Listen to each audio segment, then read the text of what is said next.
Buenos días, bienvenidos a esta jornada.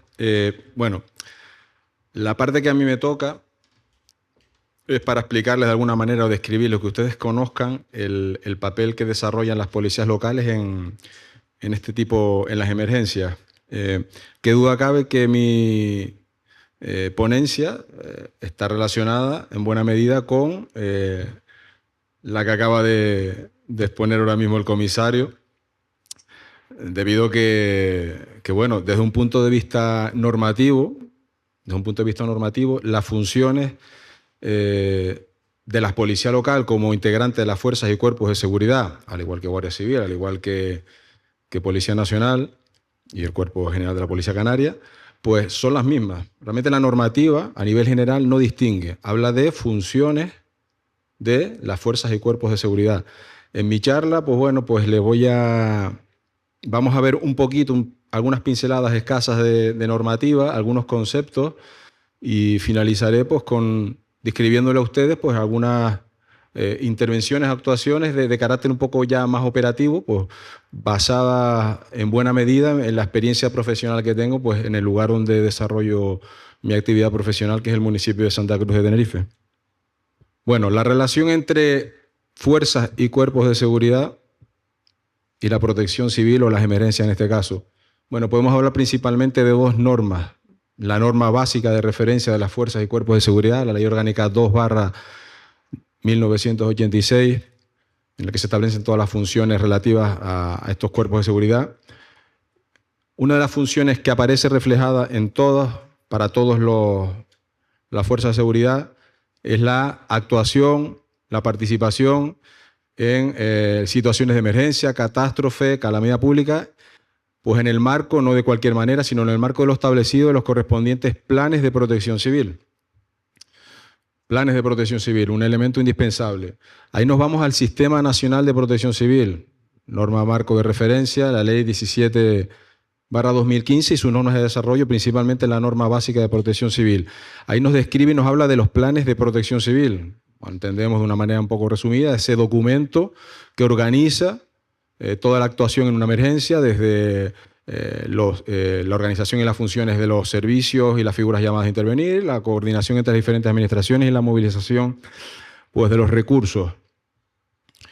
Esto ya lo ha comentado el comisario, ¿vale? Es importante dentro de esa organización, dentro de esos planes de protección civil de diferentes ámbitos geográficos, se van a describir diferentes figuras, diferentes grupos, y aquí están los grupos de acción. Básicamente los que intervienen de manera más directa en la emergencia.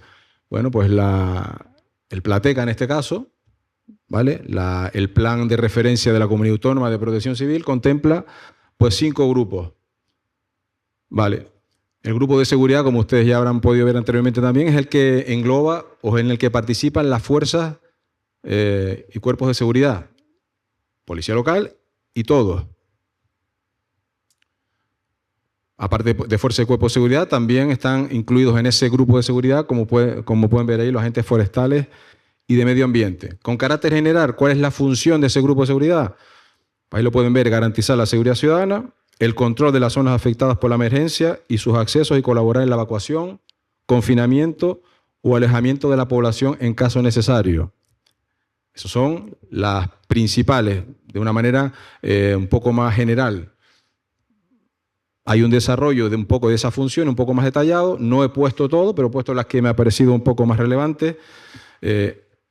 Algunas son realizadas directamente, en exclusiva, vamos a decir así, por las fuerzas y cuerpos de seguridad, y otras pues se realizan colaborando, ¿de acuerdo? Colaborando con otro de los grupos de acción que hemos visto pues, anteriormente. Por ejemplo, el apoyo a la evacuación y la difusión de avisos a la población es una función que normalmente se realiza en colaboración con el grupo de logística.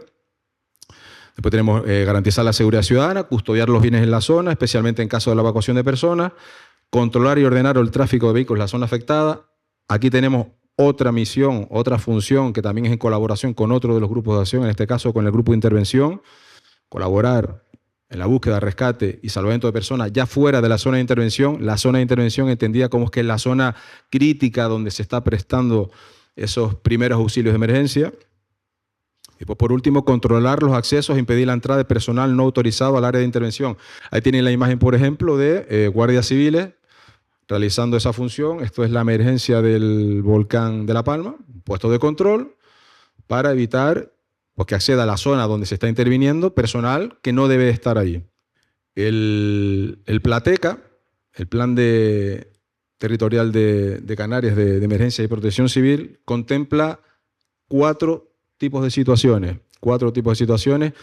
3 son de alerta y la última es la emergencia. Por lo tanto, tenemos que tener claro que cuando se llega a una situación de emergencia, normalmente siempre se ha establecido, se ha pasado por alguna de las situaciones de alerta anteriores. Lógicamente, prealerta es la de menor intensidad, la alerta máxima es la de mayor intensidad. Y eso normalmente viene determinado pues, por el tipo de amenaza, o sea, por la gravedad de la amenaza o la inmediatez de la amenaza propiamente dicha.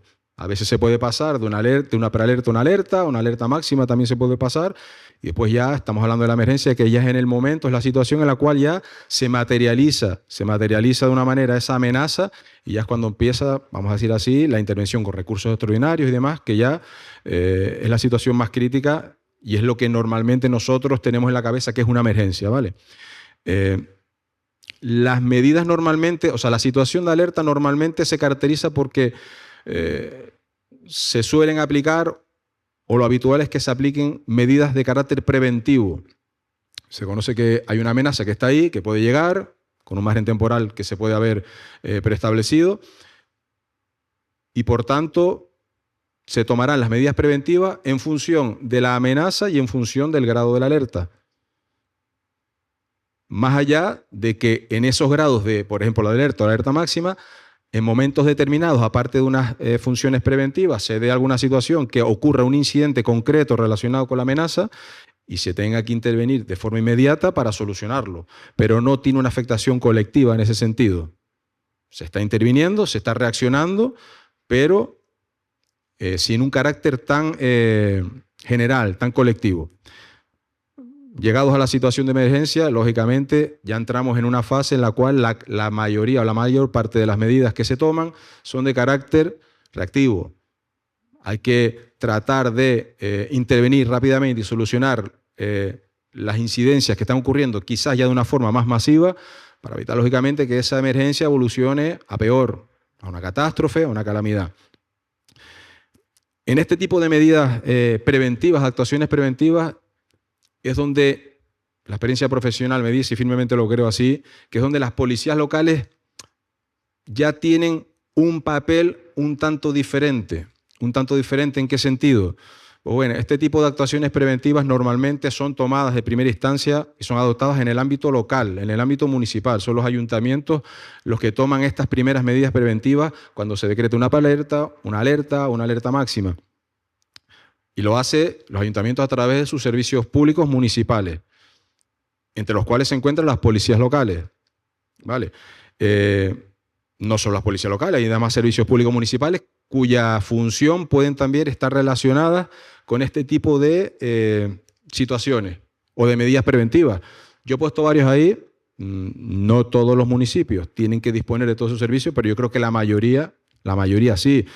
Protección Civil, el Servicio de Protección Civil y Emergencias con su voluntariado, una labor fundamental, en colaboración también, por supuesto, con las policías locales.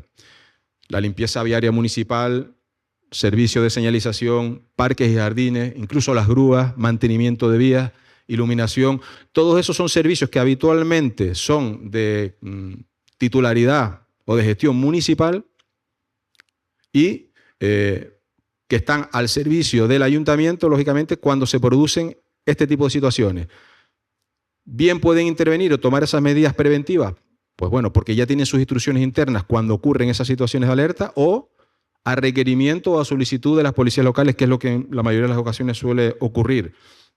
La policía local puede tomar medidas preventivas, digamos, por propia iniciativa sí, o por requerimiento, pero aplicarlas de modo directo, y en la mayoría de las ocasiones, lógicamente, no, o sea, se tiene que valer de este tipo de servicios públicos municipales.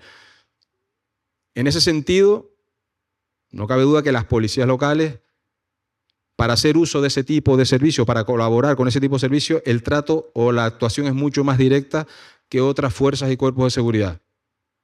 La relación nuestra de las policías locales con este tipo de servicio es más inmediata, el contacto es más directo. Hago referencia, por ejemplo, al ámbito territorial donde yo trabajo, que es el Ayuntamiento de Santa Cruz. Normalmente este tipo de servicios relacionados con las alertas, con estas incidencias que ocurren, si no nos entra la llamada directa por parte del ciudadano, el requerimiento directo, lo que se nos remite, lo que se nos normalmente es el SECOES. Si la llamada entra por ahí, el SECOES nos transmite a nosotros ese tipo de incidencias directamente antes que, por ejemplo, en este caso nosotros en Santa Cruz, que compartimos demarcación con Policía Nacional. ¿Por qué? Porque es conocido y se sabe y es lógico que la capacidad que tenemos nosotros para activar ese tipo de servicios, ese tipo de recursos, pues es más directa. Aparte, hay otra cuestión que tampoco podemos dejar de lado. Las policías locales, por el ámbito territorial en el que trabajamos el municipio, tenemos un conocimiento sobre el entorno normalmente superior a otras plantillas de fuerzas y cuerpos de seguridad. Eso es evidente.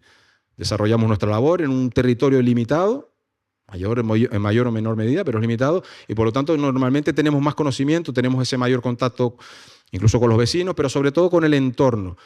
La experiencia también, ese conocimiento nos da una experiencia a la hora de intervenir y a la hora de, sobre todo, aplicar ese tipo de medidas preventivas.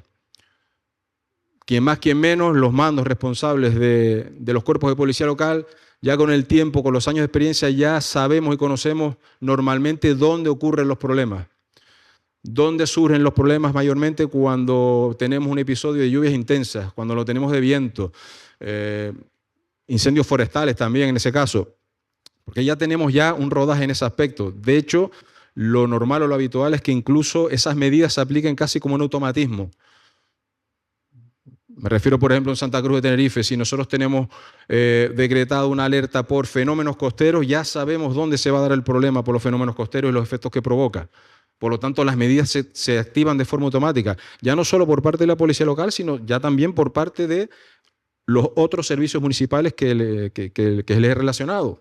Por ejemplo, el área o el servicio de protección civil y emergencia. Este creo que es el aspecto más diferencial. No quiere decir que lo hagamos mejor ni peor, sino simplemente por esta situación, digamos, ¿no? Normalmente, situación de emergencia, situación de alerta que se suele decretar, normalmente, por lo menos la forma que tenemos, y esto ya depende, lógicamente, de digamos, el número de agentes de la plantilla. Las policías locales, como ustedes imaginarán, aquí tengo un compañero que está en la exposición. Las policías locales son muy variopintas en Canarias. Las hay con mayor número con mayor amplitud, con menor amplitud. Bueno, nosotros normalmente en Santa Cruz lo que hacemos en cuanto se decreta una prealerta, no, pero sobre todo ya cuando pasamos a un nivel de alerta de cualquier fenómeno, ya directamente se produce un refuerzo del servicio ordinario. ¿Por qué? Porque ya se prevé que las incidencias que se van a producir y las medidas, ya no solo las medidas preventivas en cuanto a aplicarlas, sino a controlar y a vigilar que las medidas siguen, o sea, se siguen aplicando. Es decir, que no aplicamos una medida, por ejemplo, de un cierre de alguna zona perimetrada porque ocurre un riesgo, porque puede haber una situación de riesgo ahí, y después, media hora después, llega el ciudadano, pues, por una inconsciencia o por lo que sea, pues no obedece ese perímetro de seguridad y lo invade, originando un riesgo para sí mismo. Bueno, pues el mantenimiento y la vigilancia del cumplimiento de las medidas preventivas, ¿vale? Eso requiere recursos y nosotros normalmente lo que se hace, policías locales entiendo que en mayor o menor medida también lo podrán aplicar, un refuerzo del servicio ordinario. En muchas ocasiones, dependiendo del grado de la amenaza, incluso llega hasta duplicar el servicio ordinario normal, ¿vale? Un servicio sobre todo destinado principalmente a las áreas o las zonas que normalmente entendemos que se produce mayor número de incidencias y mayor riesgo. Y por supuesto hay una coordinación detrás con todos esos servicios municipales que les he comentado anteriormente. Amenazas más frecuentes. Bueno, aquí se me ha ocurrido hablar un poco de una manera más operativa de ese tipo de medidas preventivas que solemos aplicar cuando se producen ciertas amenazas. Yo creo que más o menos podemos coincidir en que la mayor parte de las amenazas o la mayor parte, o las amenazas más frecuentes que se suelen producir hoy en nuestro territorio, no tiene por qué ser todo exactamente igual, pero bueno, prácticamente por el día a día, por la habitualidad, fenómenos meteorológicos adversos suelen ser los más habituales, principalmente vientos, lluvias, tormentas. También tenemos muchísimas alertas por fenómenos costeros. Y también están los incendios forestales, una cosa que nos preocupa tanto. Lógicamente, todos los municipios no tienen el mismo grado de incidencia de todas las amenazas. Si nos vamos un poco nos referimos a la isla donde nos encontramos, en Tenerife, prácticamente la mayoría de los municipios, la mayoría, no todos, pues bueno, se mueven entre la costa, incluso las zonas de cumbre. O sea que podemos decir que tienen desde fenómenos costeros o amenaza por fenómenos costeros hasta amenaza por incendios forestales, y lógicamente ya la cuestión de los vientos y las lluvias pues nos afectan de modo general. Aquí simplemente paso a describirle algunas de las medidas, son obvias la mayoría lógicamente, pero que tomamos las policías locales, en este caso yo, en mi caso concreto de la Policía Local de Santa Cruz, que se suelen tomar cuando se producen este tipo de amenazas. Son medidas normalmente preventivas y algunas de intervención inmediata cuando se producen, puntuales. Por ejemplo, el viento, causas principales o efectos principales que provocan los vientos fuertes cuando tenemos esas alertas máximas por viento fuerte. Pues miren, las caídas de árboles. Santa Cruz tenemos una zona urbana con mucho arbolado que a veces no se encuentra en el mejor estado, y es rara la vez que no tenemos diversas caídas de arbolado en las zonas urbanas, parques, en las vías, en las ramblas esas que no tenemos caídas de árboles. Suele ocurrir incluso hasta cuando no hay ningún tipo de alerta, pues imagínense cuando hay alertas por este tipo de cuestiones. En ese tipo de situaciones con carácter preventivo se procede al cierre de los parques. Todos los parques normalmente tienen esa superficie arbolada, pues como medida de precaución se procede al cierre. Normalmente el cierre lo lleva a efecto los voluntarios de Protección Civil. Normalmente lo que hacemos nosotros es verificar o controlar que ese cierre se mantiene durante el tiempo que dure esa alerta. Ocurren muchas veces caídas de árboles que obstaculizan o caen cerca de viviendas o incluso pueden llegar a obstaculizar vías de tránsito. Normalmente ahí la intervención inmediata suele ser desalojo de viviendas si se entiende que hay un riesgo para las personas que viven cerca, o incluso en los casos que provocan cortes de vía, inmediatamente hay que establecer servicios de regulación y desvío de tráfico para garantizar la seguridad vial y, por otro lado, movilizar los recursos. Nosotros en ese aspecto, los recursos que movilizamos normalmente son pues, Protección Civil, que también tiene sus herramientas adecuadas, Parques y Jardines, que es un servicio público municipal que tenemos también, que tiene la capacidad con herramientas de corte y demás. E incluso en última instancia, pues bomberos también, el consorcio de bomberos nos suele echar una parte, tratando sobre todo de normalizar la situación lo antes posible. Otro de los efectos que produce el viento muy peligroso son los desplazamientos descontrolados de objetos, sobre todo en las zonas urbanas, la zona de la ciudad hay muchísimos objetos que cuando viene la fuerza del viento se desplazan con mucho peligro. Estamos hablando desde vallas publicitarias, por ejemplo, elementos de una obra que está sin finalizar, contenedores de basura. Bueno, todo depende de la intensidad del viento y el lugar. En la zona de Anaga se nos produce otro tipo de situaciones. En la zona no urbana, la zona rural del municipio de Santa Cruz, que es caídas de piedras. Caen piedras constantemente desde las laderas y eso provoca, si cae, digamos, si cae en el interior de un espacio que no hay ningún tipo de infraestructura ni problema, pero si cae en la vía pública, si caen las vías de conexión, pues lógicamente obstaculizan. Y un problema que tenemos nosotros, me imagino que como en otros municipios que también tienen zonas rurales amplias, es que las vías de conexión son las que son. Si se corta la carretera, puede que haya núcleos poblacionales rurales que se queden aislados, por lo tanto, eso es una cuestión que hay que solucionar de manera inmediata. Y aquí tenemos un ejemplo relativamente reciente, que hace ya más de 20 años, creo que se comentó por ahí, de una situación en la cual fue una emergencia que tuvimos no solo en Santa Cruz de Tenerife, esto fue una emergencia que se produjo en todo el archipiélago en su momento, tuvo quizás una mayor incidencia en la isla de Tenerife. Fue una tormenta tropical en que el principal efecto fue el viento, las fuertes rachas de viento. En este caso, ahí tienen varias fotografías de lo que fue los resultados de esa situación. La imagen del arbolado, como pueden ver, eso es la avenida de Anaga, conocida avenida de Anaga, Francisco Larroche. Bueno, eso es una parte de todos los árboles que tiró. El viento tiró muchísimo, por eso le comentaba lo del tema del arbolado. Pero seguramente recordamos esa situación sobre todo por el tema del apagón que se tuvo, por los daños que sufrieron las torres de alta tensión y que provocó, fue un daño colateral, vamos a decir así, añadido a esa situación, que provocó que durante varios días, no fue cuestión de unas horas, sino durante varios días, pues no hubiera fluido eléctrico en buenas partes de muchos lugares de la isla y concretamente en la zona metropolitana. Eso se vio muy afectado, fueron varios días sin luz. Eso con lo que origina para la ciudadanía y lógicamente también para la seguridad de las emergencias. Recuerdo particularmente de esa situación como un efecto que tuvimos, se perdieron las comunicaciones móviles, o sea, los repetidores de telefonía móvil se vieron afectados, no se podía utilizar el teléfono móvil, la telefonía fija funcionaba de aquella manera, los cuerpos, concretamente la policía local, nos vimos afectados porque nuestras comunicaciones propias también se vieron afectadas, no es que dejaran de funcionar, pero sí sufrieron serios daños porque todos esos repetidores también pues, fueron afectados en mayor o menor medida por el viento.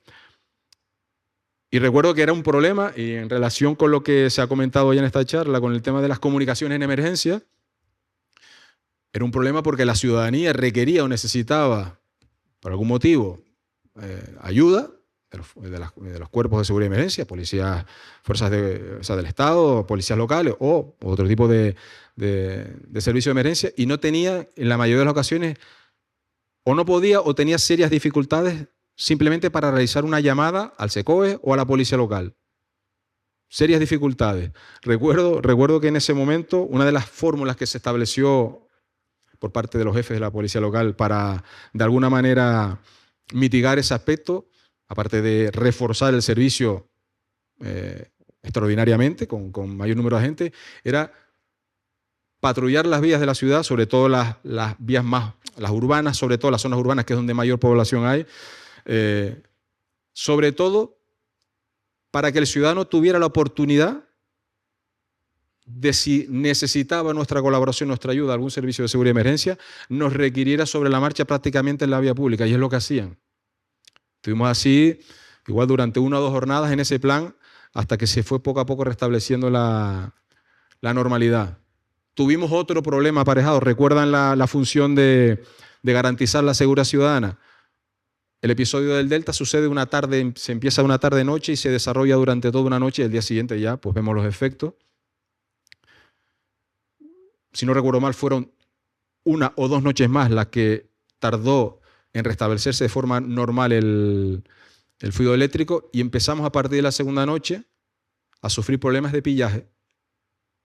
El ser humano es como es y aprovechaba la oscuridad de la vía pública, la inutilización de los sistemas de alarma de los establecimientos y pues nada, reventaban vidrieras, accedían y robaban y se llevaban muchas cosas al interior. Y pasamos de tener un servicio de ayuda, en el sentido de ayuda a todo aquel que lo requiriera en esa situación de escasa comunicación, a tener un servicio preventivo de seguridad ciudadana. Porque tuvimos muchísimos problemas porque la gente aprovechaba esa situación para robar alunizaje, reventar escaparates de tiendas, hasta supermercados incluso. Recuerdo tiendas a lo mejor de electrónica, pero recuerdo también incluso algún supermercado. Bueno, poco describirles la situación que vivimos en aquella ocasión y las consecuencias que tuvimos. Otro fenómeno que se nos da muy habitualmente en Canarias, las lluvias y tormentas, con sus efectos, movimientos de laderas, desplazamiento de tierras por saturación, si la lluvia es muy intensa, eso pasa. Nos ocurre mucho, sobre todo en las zonas, suele ocurrir mucho sobre todo en las zonas rurales, en los montes, en las zonas elevadas. A nosotros nos sucede mucho en Anaga. Este tipo de movimientos de ladera suele acabar cayendo de alguna manera en alguna de las vías, provoca por tanto un aislamiento de poblaciones que, como ya les dije, tienen esos lugares con peores accesos, con lo que hay que intervenir de forma inmediata en despejar esas vías. Se despeja la vía y si continúa la lluvia, media hora después aparece en otro punto, y así, pues contando lógicamente en este caso con los servicios de mantenimiento de carretera, que concretamente, hay que decirlo, en el espacio de Anaga son del Cabildo insular, no son municipales. Inundaciones. Todos conocemos aquella zona en la cual pues, desemboca esa cantidad de lluvia que se recoge pues, por las diferentes calles o los diferentes barrancos, desemboca y se producen inundaciones. Si esa inundación, lógicamente, ese lugar pues, concurre o sucede que hay lugares habitados, pues hay que tomar algún tipo de medida preventiva, pues desalojar esas viviendas, esos lugares que ya conocemos que pueden tener ese tipo de problemas, desalojarlos incluso ya antes de que la situación llegue a ese extremo, de que ya sea difícil evacuarlo. Esto no sucede mucho, imagino que sucederá también en otros lugares de la isla, pues tenemos muchos barrancos. Normalmente lo habitual es que esos barrancos, cuando hay fuertes lluvias, pues acaben inundados, acabe corriendo el agua de forma importante. Aquí en Santa Cruz tenemos, uno de los problemas que tenemos concretamente es que tenemos cierta cantidad de personas sin techo que viven en los barrancos. Viven dentro del barranco, no en el mismo cauce, pero prácticamente en el cauce, muy cerca. Y nos sucede, por ejemplo, que cuando ocurren este tipo de episodios, una de las medidas que adoptamos es adelantarnos un poco a la jugada y acudir y evacuar, informar, lógicamente, del peligro que conlleva y evacuar a este tipo de personas que desgraciadamente viven en este tipo de situación, porque ya se nos ha dado el caso de que llueve, de que el barranco empieza a correr el agua, y entonces hay que evacuarlo sí o sí a estas personas y ya la evacuación ya conlleva la movilización de otro tipo de recursos y lógicamente mayor grado de riesgo tanto para las personas que acuden a resolver esa incidencia como de los propios evacuados. Y después las escorrentías, el agua corriendo de manera violenta. Bueno, pues el riesgo que conlleva por el arrastre de todo tipo de elementos, tierra, piedras, señales, vallas, vehículos, contenedores, todo lo que podemos imaginar que origina ese riesgo. En la medida de lo posible, esto no es fácil de anticiparse, pero en la medida de lo posible siempre se trata de adelantarnos un poco a ese tipo de situaciones y en esa labor preventiva de observación, de información, pues tratar de localizar esos lugares donde creemos que puede haber ese problema y movilizar a los recursos adecuados para que de alguna manera fijen, se recojan, se limpien, para intentar que, una vez llegado el caso, no arrastre esa cantidad. Aquí tenemos otro episodio relacionado con este tipo de fenómeno, de amenaza, la famosa desgraciada riada de Santa Cruz de Tenerife de marzo del 2002. Quien más que menos se acordará de esto, supongo.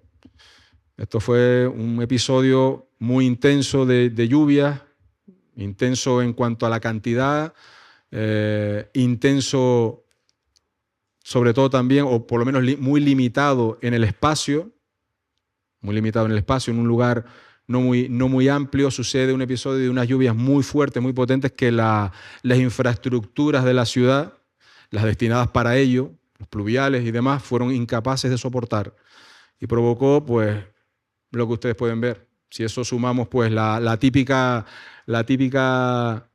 típico relieve que tenemos en las islas, pues cantidad de agua más relieve, pues bueno, gran cantidad de agua pues corriendo a gran velocidad, arrastre de todo, de vehículos, de todo lo que he cogido por medio, inundaciones, como podemos ver también en la imagen. Y desgraciadamente, pues podríamos decir que es el fenómeno o la emergencia más grave que hemos tenido en Santa Cruz en los últimos años, especialmente porque hubo 8 víctimas mortales. Y eso, bueno, por suerte no suele ocurrir, pero en esa ocasión ocurrió.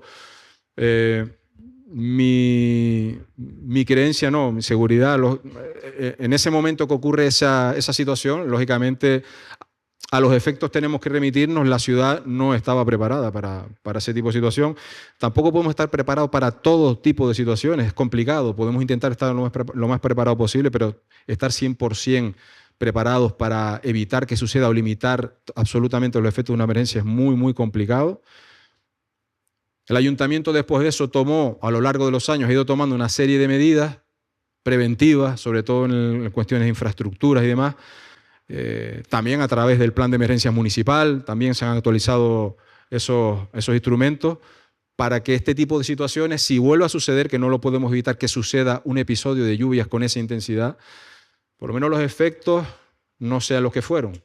De eso al fin y al cabo se trata. Esa es la medida realmente preventiva, pero que ya queda una medida preventiva de un modo, digamos, ya más a largo plazo, que es la que tienen que ir adoptando las diferentes administraciones locales y de otro nivel superior para que este tipo de situaciones no ocurran. Fenómenos costeros. Pues bueno, vivimos en islas, muy habitual los fenómenos costeros. Aquí principalmente nosotros, bueno, pues por las cuestiones urbanísticas y demás, disponemos de, como ustedes saben, de muchas zonas de viviendas, zonas residenciales que están construidas excesivamente muy cerca del mar y se ven directamente afectadas por este tipo de fenómenos que les provocan, pues aparte de daños y aparte del riesgo que le provocan a esa población, que puede requerir, dependiendo del caso, también de algún tipo de evacuación y algún tipo de medidas, en el caso también de que afecta a vías de tránsito de vehículos, pues se producen daños, se producen inundaciones. Y después tenemos el otro caso, la falta o la escasez de sentido común de muchas veces de los ciudadanos, en el sentido de la autoprotección, pues que quieren ir a explorar, a sacarse esa imagen, esa fotografía para el Instagram, lo que sea, y que se acercan a donde no deben. Bueno, pues ese tipo de medidas de precaución, de prevención, pues también las tenemos que adoptar. ¿De qué manera? Pues utilizando esos recursos municipales, sobre todo, si no de forma directa, poniendo algún tipo de obstáculos, de impedimento, de señalización para que los ciudadanos no se acerquen a aquellas zonas en las que sabemos que puede ocurrir ese golpe de mar cuando hay un fenómeno costero y que puede provocar que acabe cayendo el agua y bueno, y normalmente con un resultado pues bastante lamentable en la mayoría de las ocasiones. Nosotros en Santa Cruz de Tenerife tenemos un grave problema en este sentido con el con el pueblo de San Andrés, si lo conocen, el que está antes de ir a Las Teresitas, muchos años. Aquel es un pueblo que está pegado también delante del mar. Cada vez que teníamos un fenómeno fuerte, potente de fenómenos costeros, cuando se concurrían otro tipo de circunstancias, pues normalmente acababan con bastantes daños, acababan inundaciones en el frente costero de San Andrés, dañando viviendas, dañando pues, establecimientos comerciales, provocando cortes de vías, arrastre de tal. Bueno, una de esas medidas preventivas que toma la administración con el paso del tiempo, pues bueno, pues si alguno lo ha observado recientemente, pues hace unos años para acá pues se construyó una escollera en el frente de San Andrés y entendemos que ese problema después de varios años pues ya ha quedado resuelto, pero aún así seguimos teniendo otro tipo de lugares donde sí hay que tomar este tipo pues, de medidas. Los incendios forestales, problema común o amenaza común o riesgo que tenemos normalmente en casi todos los municipios de la isla que tienen bosque, que es la gran mayoría. Pues bueno, en este caso, pues lógicamente las medidas de prevención pues van encaminadas un poco a reforzar la vigilancia en aquellos lugares donde se entiende, donde habitualmente se tiene constancia de que se suelen producir o iniciar los incendios, que muchas veces no es en el propio, en la parte arbolada, en el propio centro del monte, sino todos sabemos que muchas veces se produce en esa zona limítrofe entre la zona agrícola, rural y lo que es la superficie arbolada. Motivo normalmente muchas veces ocasionado por las labores agrícolas, quemas de rastrojos y demás, que en estas situaciones de alerta ya se prohíbe, porque normalmente va asociado también a altas temperaturas, pero que hay veces que no se tienen en cuenta por el ciudadano y esa vigilancia hay que reforzarla. Y después, por otro lado, también en el sentido de, esto lo hacemos mucho nosotros, por ejemplo, aquí en nuestro municipio, se establecen controles de seguridad, controles de vehículos en los accesos al Parque Rural de Anaga, que es la zona que nosotros tenemos con mayor cantidad en nuestro bosque, en nuestro monte, vamos a decirlo así. Se establecen controles preventivos para, de alguna manera, establecer registros aleatorios de aquellos vehículos para ver si de alguna manera podemos encontrar o localizar algún elemento susceptible de provocar algún tipo de incendio, y también para informar, como no, al turista, aquel que viene aquí, que muchas veces pues no está al tanto de las alertas que se producen, y se le informa también de la situación y de pues, el comportamiento que debe tener para evitar cualquier tipo de problema. Para finalizar ya, que tengo aquí a José haciéndome el marcaje. Bueno, simplemente quedan un poco con estos 4 puntos. Hay un marco normativo que asigna, digamos, o establece esa función, como les dije al principio, de las fuerzas y cuerpos de seguridad con carácter general a la protección civil, o lo que es lo mismo, a las emergencias de protección civil, la Ley 17/2015 y la Ley Orgánica de Fuerzas y Cuerpos de Seguridad, ¿vale? Eso por un lado, que la actuación de las fuerzas y cuerpos de seguridad no es arbitraria, ¿vale? Está relacionada con las funciones atribuidas a través de los planes de protección civil, que las medidas no son solo ya en el momento de que se materializa esa emergencia, sino también previo a, para evitar que se produzca, o sea, en esas fases también de alerta, no solo con unas medidas reactivas, sino con unas medidas también preventivas. Y por otro lado, lo que les comenté también, esa parte un poco diferenciadora en este sentido del papel de la policía local frente al resto de fuerzas y cuerpos de seguridad, que es esa cuestión del conocimiento del entorno y la experiencia de unos agentes, unos responsables, unos mandos que ya están habituados a ejercer sus funciones en el mismo territorio y que por lo tanto tienen un conocimiento pues, superior en este sentido y por lo tanto eso ayuda a que las medidas preventivas a aplicar pues, sean más eficaces. Muchas gracias.